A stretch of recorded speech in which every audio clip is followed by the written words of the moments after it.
지금 정치권에서는 가장 큰 이슈는 아무래도 코앞으로 다가온 윤석열 대통령의 탄핵 심판인데요. 소장님, 탄핵 심판 선고일이 3월 4일, 3월 17일 뭐 다양한 전망이 나오고 있어요. 예. 대체로 뭐 3월 초중순이 될 것 같은데 결과는 어떻게 예상하세요? 그렇죠. 근데 이런 순서대로 간다 그러면은 헌법재판소의 탄핵 심판이 날짜가 네. 3월 중이 될 가능성이 상당히 높다. 네. 뭐 4일 어쩌고 10일 어쩌고 이런 거는 무슨 우리가 뭐 부채도사도 아니고 알 수 없죠. 그러니까 저는 네네.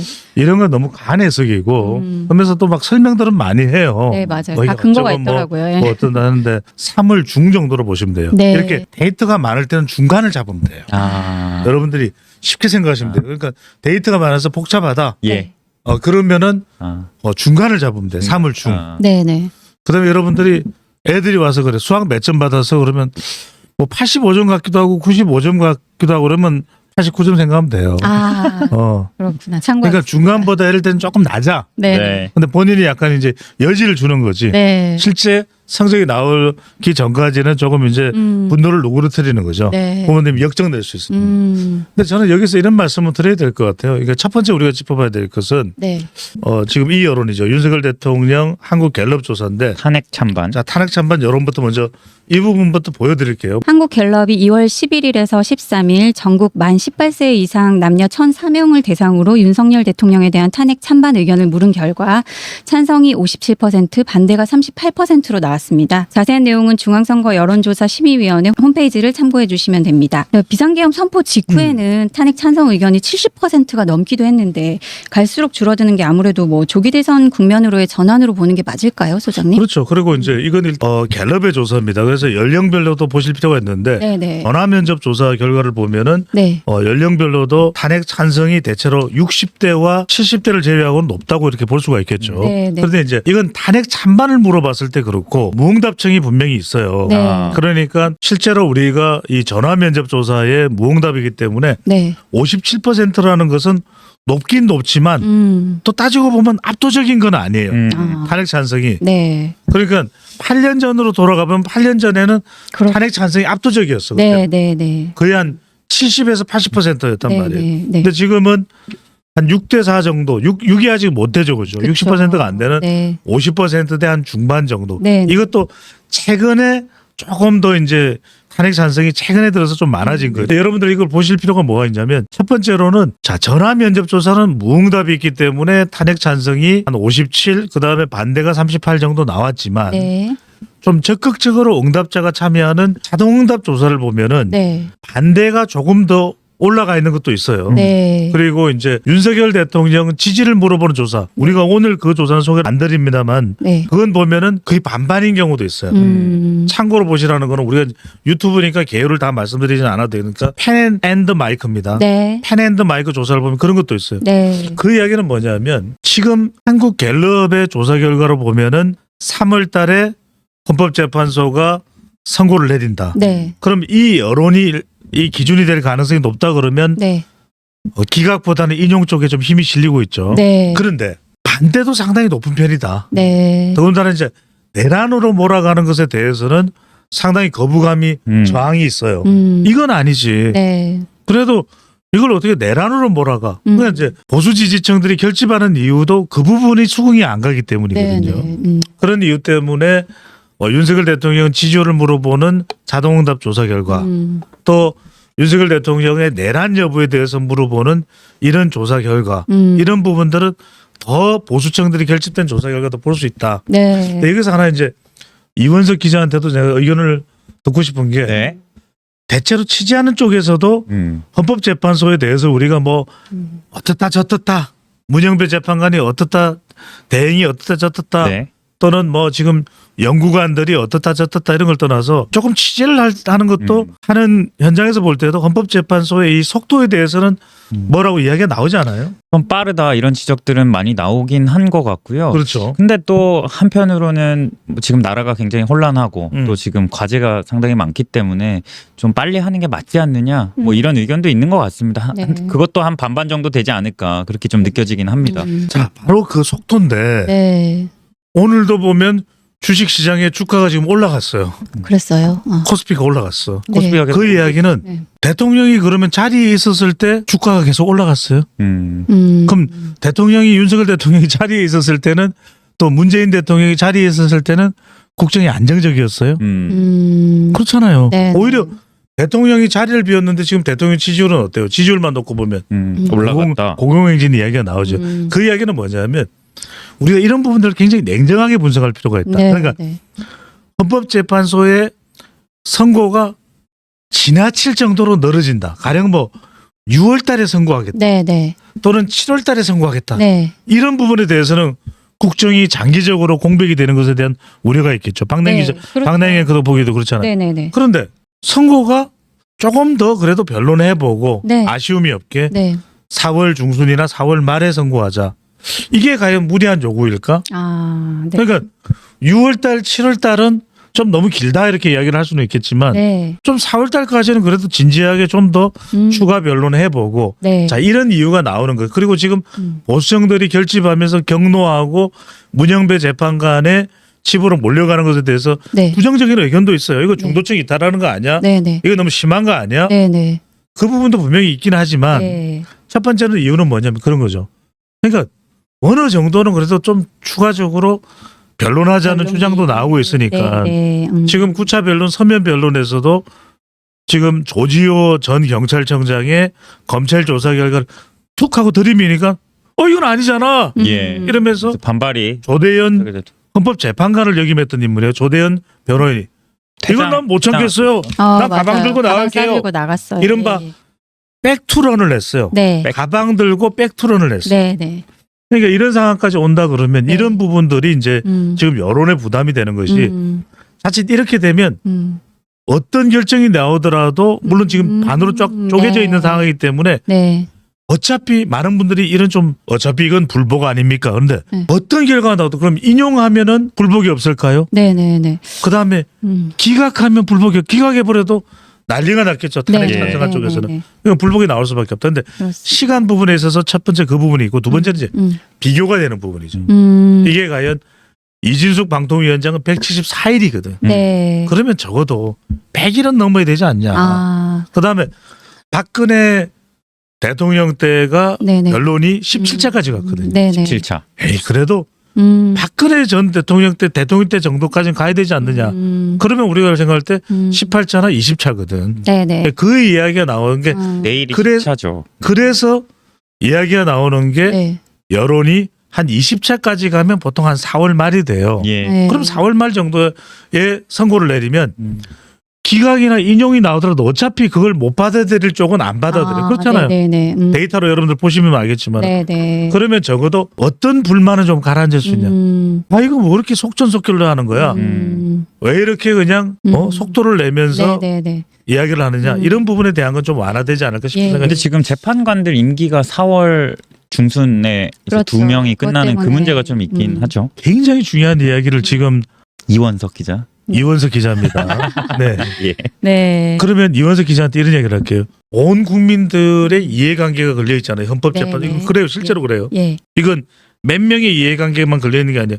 그럼 이걸 헌법재판관의 임기에 맞춰야 돼요.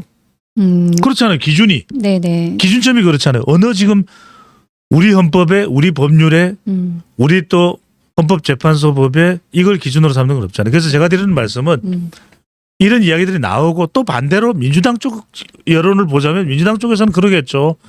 너무 느리다. 네. 오히려 뭐 변론 두 번만 하면 되는 거 아니었냐 뭐 이렇게 이야기를 합니다. 네네네. 각자가 지금 의견이 쫙 엇갈리고 있지만 네. 그래도 대통령을 지지하는 사람들이 더 생각이 많기 마련이잖아요. 이거는 예. 대통령의 운명, 민주당의 운명을 결정하는 헌법재판은 아니잖아요. 네. 그런 의미에서는 적어도 우리가 일반 재판에서도 피의자 네. 사람들은 그렇게 이야기합니다.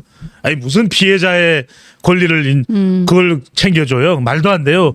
아니 가해자 피해자가 아니라 가해자의 권리를 챙겨줘요. 이러잖아요. 피해자가 중요한 거지. 네. 그러지만 그럼에도 불구하고 네. 이거는 헌법재판이라는 것은 예. 재심이 없어요. 네, 네. 한 번 선고 내리면 끝이에요. 끝 이렇게 돼요. 네, 그럼 소장님 지금 탄핵 심판이 인용되든 기각되든 어떤 결과가 나와도 국론 분열이 심각할 거라는 아까 초반에 말씀을 해주셨는데 지금 윤 대통령 탄핵 심판 선고 이후에도 이제 국민의힘 의원들과 접견하고 메시지를 내면서 윤 대통령이 소위 옥중 정치를 이어갈 걸로 보시는지 그 부분은 어떻게 생각하세요? 그럴 수 있죠. 윤석열 대통령이 옥중 정치를 할 수밖에 없는 첫 번째 이유는 뭐냐면 네, 네, 지금의 대통령의 이유는 있어요. 네. 그 이유는 네. 첫 번째 윤석열 대통령이 이건 내란은 아니다. 네. 그러니까 내란이 이것이 형사법에 의해서 형법에 의해서 내란이 인정되면요. 네. 사형 또는 무기징역이에요. 그러니까 보수층이 지금 결집하고 반발하는 이유는 그래 비상계엄에 대해서는 지적할 수 있다 치자. 네. 내란? 이건 내란은 아니야. 그럼 이걸 내란으로 몰고 가려는 것은 민주당이 그럼 정답이고 민주당이 정권 교체를 하려고 하는 목적인 거냐? 이 민주당이 내란이라고 하는 프레임을 뒤집어 씌워서 보수를 완전히 괴멸시키기 위한 것이냐?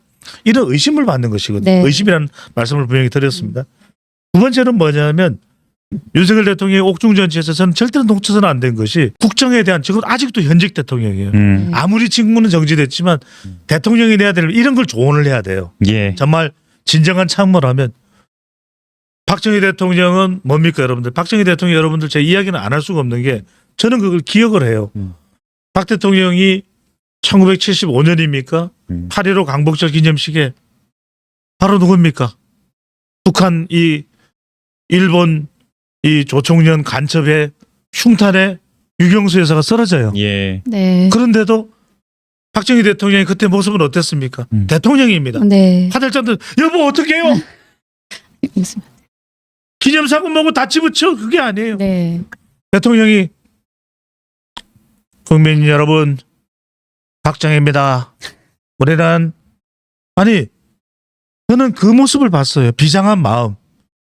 하늘이 무너지고 땅이 무너지겠죠. 그런데도 불구하고 국정을 위해서 박정희 대통령 그렇잖아요. 네. 경부고속도로 거기에 모든 야당들이 다 반대했어요. 지금 경부고속도로 없었다면 대한민국 어떻게 됐겠습니까? 아우. 거기에 노란 이 주전자에 막걸리를 부으면서 앞으로 발전을 해야지 이러면서 저는 그걸 보면서 네. 지금 대통령은 저는 윤석열 대통령이 네.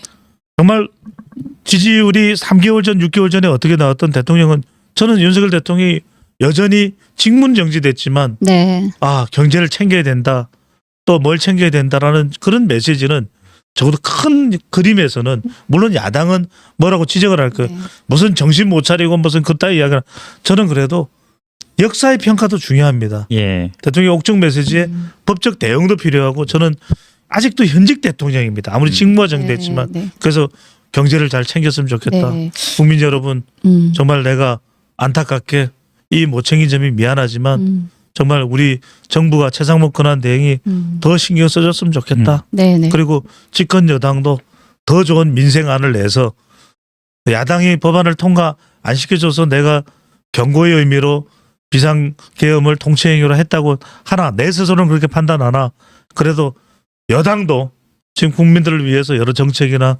반도체나 더 챙겨달라. 네. 정진석 비서실장하고 상의를 해달.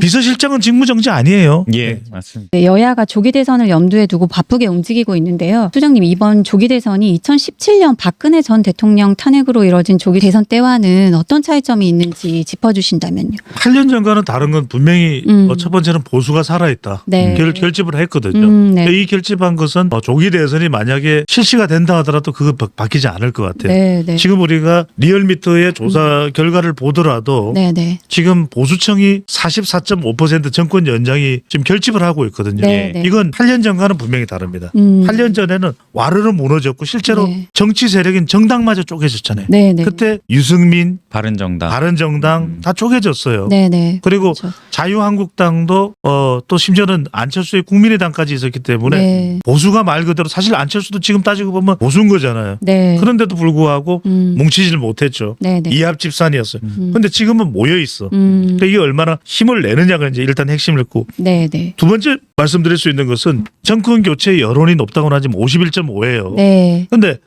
이재명 대표의 양자 대결 지지율을 보면 46.3, 46.6, 46.9, 369네. 네. 예. 그러니까 이걸 보더라도 51.5만큼 안 나와요. 근데 이것도 이상하잖아요. 그러면 적어도 이재명 대표의 지지율이 네. 오롯이 다 담아낼 수 있는 상황이라면 51.5는 나와야 될 거잖아요. 네. 지금 제가 화면에 보여드렸듯이. 네네. 근데 그 정도 안 나온다는 이유는 이 46도 일본어를 써서 죄송합니다만 이빨 끌어올린 거야. 연끌한 거예요. 영끌이요. 예. 그러니까 끌어올렸는데 네네. 여기서 정권 교체까지는 안 나오는 거예요. 그리고 또 하나는 지금 46.3, 46.6, 46.9래도 이건 아직까지 공직선거법 2심의 결과가 반영이 안 된 거죠. 네. 예. 네. 그렇죠. 아직까지 이 부분까지는 반영이 안 됐고 8년 전의 상황은 사실은 후보자들이 와르르 무너졌어요. 실제로 여러분들 8년 전에는 그때 사실 새누리당을 대체한 정당이 자유한국당인데 자유한국당의 홍준표 후보는 네. 대선 시장 무렵에서는 3등이었어요. 아. 그런데 대선 결과는 안철수를 따라잡고 2등이 됐죠. 예. 네. 그 이야기는 뭐냐면 지금은 그런데 지금 보수 후보가 쪼개지나요? 지금 쪼개지지 않았잖아요. 네네. 보수 후보가. 네. 그러니까 다 국민의 후보라고 생각하고 지금 나오는데 아직까지는 두 가지가 있어요. 하나는 중도층이 국민의힘 지지율에는 지금 조기 대선으로 갈 경우 포함이 되어 있지는 않다. 네, 결과를 보면. 그렇죠. 또 하나는 뭐냐면 이게 윤석열 대통령과의 이 복잡 미묘한 지금 셈법 관계, 대통령과의 관계하고 또 이 탄핵 이 심판의 결과가 어떻게 나오느냐가 반영이 안 된 거예요. 네. 그러니까 대통령 하야 이야기가 나오는 것은 그것은 정말 뻥이고 그거는 정말 뻥설이고 네. 그런데 일부 보수 평론가 중에 누가 이야기한지는 알아요. 예. 근데 네. 그 이야기를 거론한 것은 일종의 짠물 축구를 하겠다는 거지. 그러니까 짠물 축구. 하야를 하면은 대통령이 이거는 뭐냐면 대통령이 인용되고 파면될 것이라는 걸 전제하고 하는 이야기예요. 예. 그런데 지금 윤석열 대통령은 아니다. 네. 내가 왜 파면이야? 내가 왜 인용이야? 네. 이렇게 지금 법을 다투고 있는 거잖아요. 네, 네. 헌법재판소에 싸우고 있는 거잖아요. 네. 그러니까 말이 안 되는 거고. 두 번째로는 뭐냐면 또 하나 이게 짠물 축구라는 이야기는 대통령으로서 하야하면 대우를 받을 수 있을 것이다 이야기인데 대우 못 받아요. 민주당이 가만히 두겠어요. 두 번째 대선이에요. 예. 그러니까 대통령이 이렇게 짠하게 하야하면서 윤석열 대통령이 눈물 한번 흘려주면 네. 조기 대선에 더 국민의힘 지지율이 뿜뿜하겠지 생각하잖아요. 네네. 어린 반프로지도 없는 이야기. 그렇게 보시죠. 그거는 당당한 대통령의 모습을 봤을 때 오히려 지금 결집을 하고 있는 거예요. 눈물 흘리고 저항하는 그렇죠. 이미지. 모든 것을 내가 굴복하고 떠나는 대통령의 모습에 박수를 칠까? 짠할까? 아니에요. 오히려 사람들이 그게 8년 전 현상이에요. 8년 전에 박근혜 대통령이 무너져 버리니까 네. 지지층마저 무너져 버렸죠. 그때 홍준표, 안철수, 유승민 합해졌더라면 대선 이기는 거예요. 8년 전에. 그러니까 이번에는 아직까지는 관망하고 있는 거예요. 네. 네. 어떤 결과가 나올까. 왜냐하면 이 지지율에 포함돼 들어오지 않은 사람들은 뭐냐면 좀 기다려보는 거예요. 그리고 또 선거전이 어떻게 될지를 기다려보는 거예요. 네. 한동훈이냐 예. 오세훈이냐 홍준표냐 김문수냐.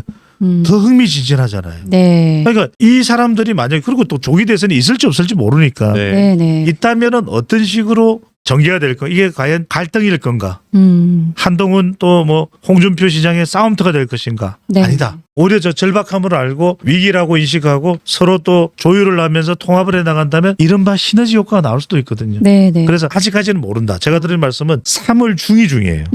탄핵 심판이 그렇죠. 어떤 3월 결과가- 중에 네. 이재명 대표의 2심 또 지금 일정대로라면 헌법재판소의 속도라면 네. 3월 중이죠. 네네네. 그 결과가 나올 때 그때 우리 시사저널의 여론조사를 봐야 된다. 네. 그래서 어쨌든 한국갤럽 여론조사에서 장내 정치 지도자 선호도 조사를 보면 이재명 대표가 34%, 김문수 고용노동부 장관이 12%, 그리고 한동훈 전 국민의힘 대표, 홍준표 대구시장, 오세훈 서울시장이 각각 5%로 각축전을 벌이고 있는데요. 이게 지난 조사 때와 비교하면 이재명 대표가 3%포인트 올랐는데 원인이 뭘까? 이게 최근에 우클릭 행보가 조금 지지율에 영향을 미쳤을까요? 그럴 수 있죠. 왜냐하면 하여튼 어쨌든 간에 정치판에서 뭔가를 계속 두드리면 네. 그렇잖아. 막 사람들은 진정성이 있는 거냐. 첫 번째 네네. 이재명 대표의 이른바 중도층에 대한 계속 우측 깜빡이를 켜는 네네. 거예요. 우리도 왜 운전하다 보면 앞차가 자꾸 우측 깜빡이를 깜빡하면 우리도 신경이 쓰이잖아요. 네. 그러니까 신경을 안 쓰는 듯 하면서 신경이 써요. 네네. 그러니까 지금 국민의힘 주자들이 만약에 조기 대선이 있다면 예상할 수 있는 주자들은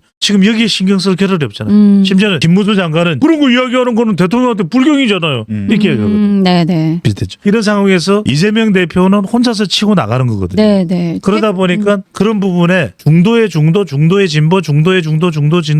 진보가 됐던 영향을 받는 거죠. 네네. 그다음에 두 번째는 뭐냐면 네. 그럼에도 불구하고 제가 또 칼럼을 썼나요? 네. 그렇게 쓰긴 썼네요. 네. 여러분들 이거 잘 들으셔야 돼요. 중요한 이야기입니다. 이건 민주당에서도 깜짝 놀랄 일이에요. 네. 김대중, 노무현, 문재인에 비하면 호남 지지율이 안 나와요. 자, 지금 방금 전에 맞아요. 한국갤럽의 박나영 앵커가 읽어준 네네. 이게 다자구도잖아요. 그렇죠. 지난 8년 전에 대선이 무슨 구도죠? 다자구도잖아요. 후보자가 그때도 문재인, 안철수, 홍준표, 유승민, 심상정. 예, 심상정. 다자구도예요. 네. 양자구도가 아니에요. 네. 문재인 후보가 41%로 대통령이 돼요. 네. 그런데 그 당시에 한국갤럽의 조사를 보면 호남 지지율이 더 높아요. 이것보다. 지금 이재명 대표보다. 네. 그러니까 호남 지지율. 심지어는 이 한국갤럽에서 네. 절대 안 돼. 절대 지지하지 않을 거야 하는 것도 조사를 했잖아요. 네. 거기에 1등이 이준석 의원이 45%, 이재명 맞아. 비호감. 대표가 41% 비호감도자. 네네. 그 비호감도에 보면 경기도 지역 보셨어요. 이걸 잘 보셔야 돼요. 아. 경기도 지역에서의 호감이 이재명 대표가 45인가 그럴 거예요. 네. 비호감이 50이 넘어. 비호감이 그래요? 50인가 그래요. 비호감이 더 높아. 아. 경기도에서. 별로는 또 물론 맞네요. 인천 경기가 포함되어 있는 거예요. 그런데 경기도 하면은 경기지사를 지냈잖아요. 네. 그런데 경기도에서 오히려 비호감이 더 높다는 거예요. 네. 이게 지금 이재명 대표가 마음이 타들어가는 거예요. 이 데이터를 본다면. 네. 이 데이터가 중요한 거예요. 계속해서 데이터, 지금 이 데이터를 민주당도 가지고 있겠죠. 그래서 우클릭을 자꾸 하는 이유가 그 이유예요. 네. 확장성을 늘리기 위한. 그렇죠. 네. 네. 그러면서도 지금 민주노총도 그렇고 당에 또 이 진보 정책을 해야 된다라고 끊임없이 주장을 하는 의원들이 있기 때문에 차마 또 그래서 지금 중도 뭐 이야기했네. 중도 보수 이야기했네. 보수라고 했습니다. 그렇죠. 민주당이 최근에. 중도 보수 정권으로 오른쪽을 맡아야 한다. 맞아요. 최근 그 어느 이야기했다가 유튜브 지금 채널에- 민주당 내에서 난리가 났잖아요. 예. 그렇죠. 예. 보수요?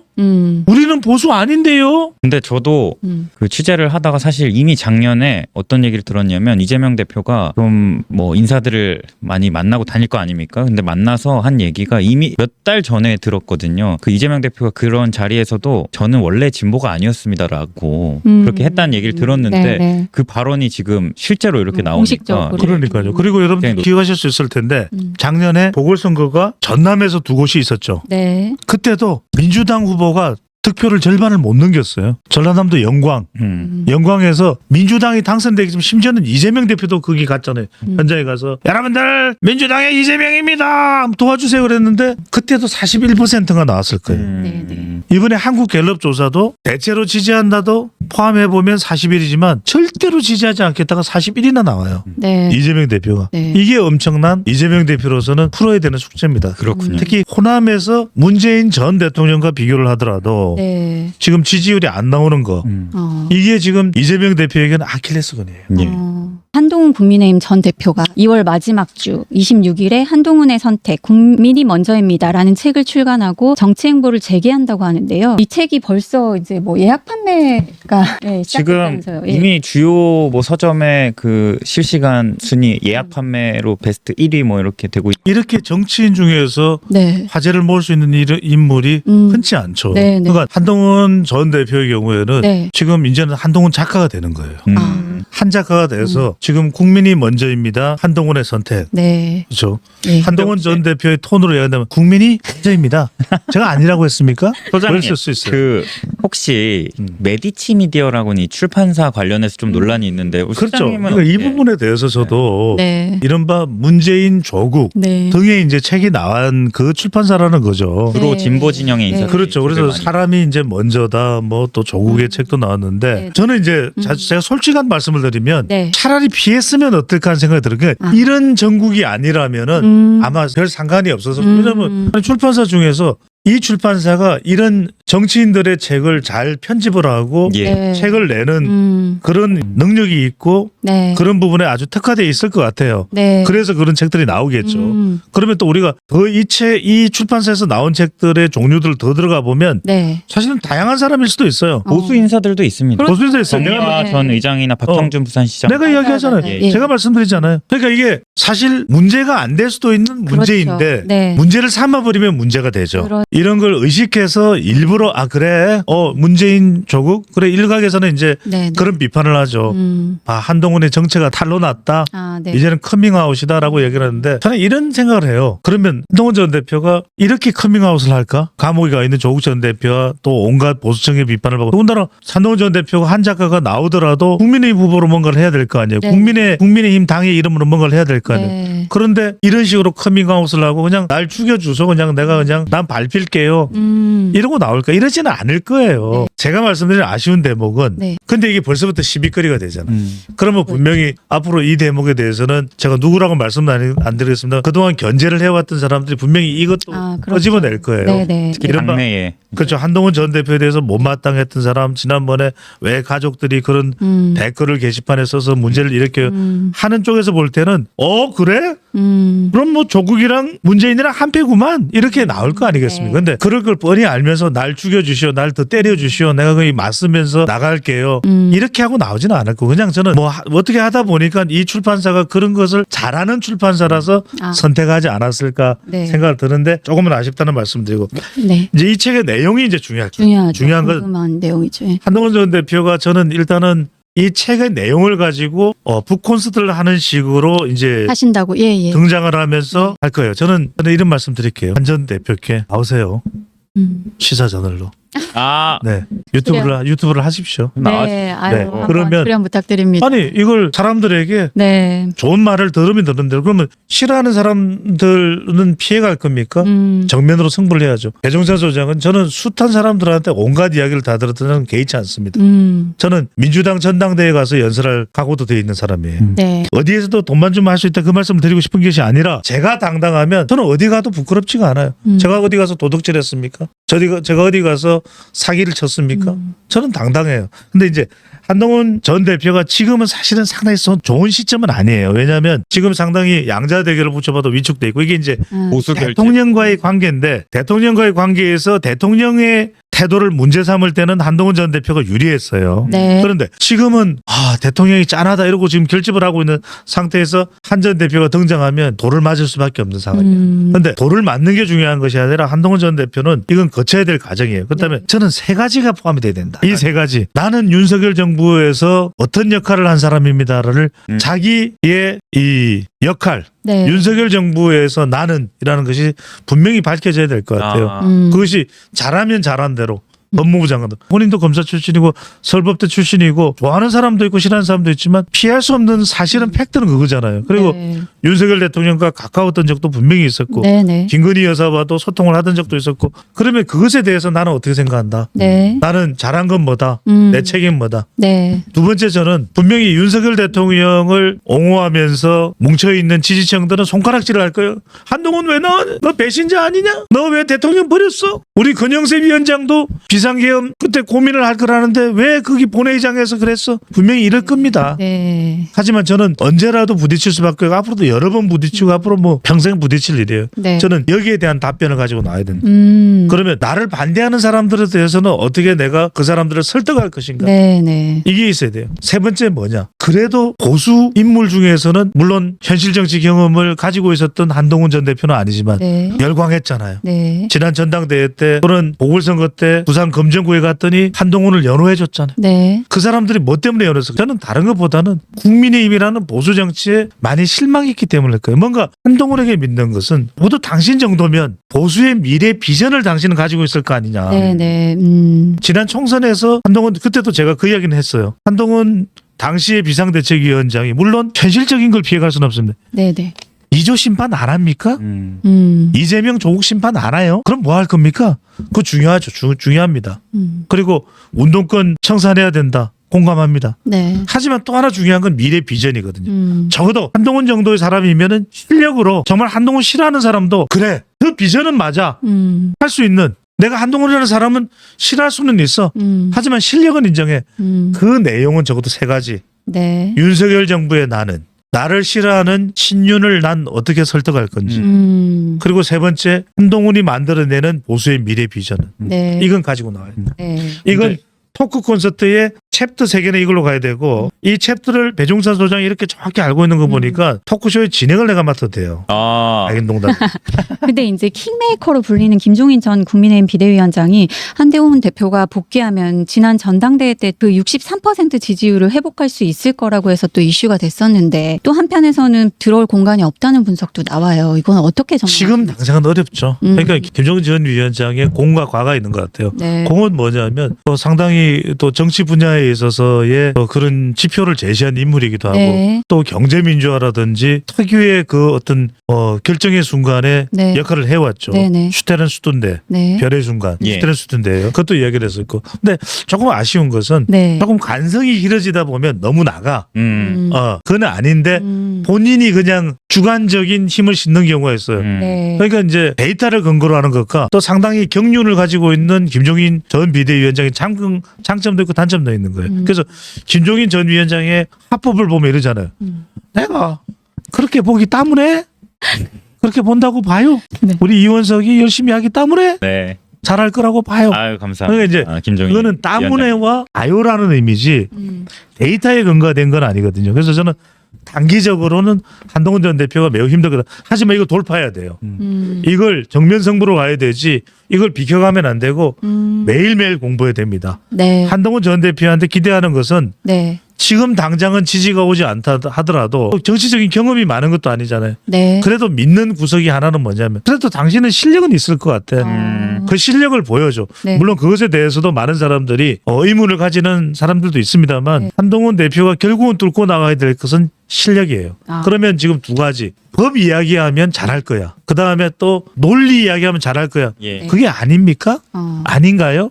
근데 저는 정말 필요한 거는 한동훈 전 대표에게 경제와 안보. 아. 이건 탑재하라. 결국 국가 지도자가 되기 위해서는 경제와 관련된 부분, 또 이제 안보와 관련된 부분, 네. 경제와 안보 네. 네. 두 가지를 줄이면 뭐예요? 안경이죠. 안경. 그나마 지금 한동훈 작가가 안경을 안경. 착용하고 있죠. 네. 그러네요. 그 안경을 착용하라. 그 안경은 안보 안보와 경제. 경제다. 안보와 경제.